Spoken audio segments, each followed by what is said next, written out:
A great and wondrous sign appeared in heaven: a woman clothed with the sun, with the moon under her feet and a crown of 12 stars on her head. She was pregnant and cried out in pain as she was about to give birth. Then another sign appeared in heaven: an enormous red dragon with 7 heads and 10 horns and 7 crowns on his heads.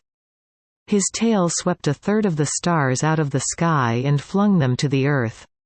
The dragon stood in front of the woman who was about to give birth, so that he might devour her child the moment it was born. 5 She gave birth to a son, a male child, who will rule all the nations with an iron scepter. And her child was snatched up to God and to his throne. The woman fled into the desert to a place prepared for her by God, where she might be taken care of for 1,260 days. And there was war in heaven. Michael and his angels fought against the dragon, and the dragon and his angels fought back. But he was not strong enough, and they lost their place in heaven.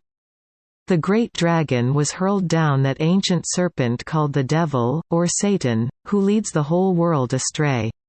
He was hurled to the earth, and his angels with him.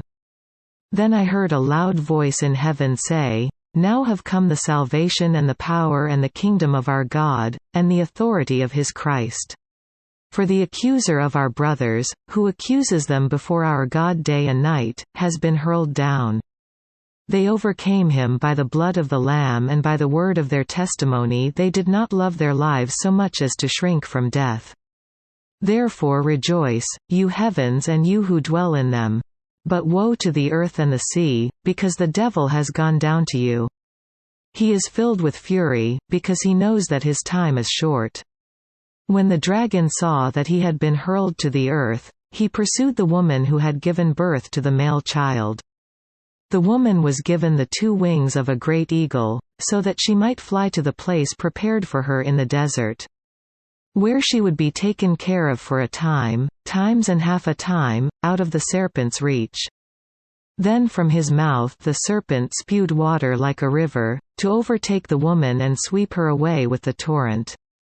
But the earth helped the woman by opening its mouth and swallowing the river that the dragon had spewed out of his mouth.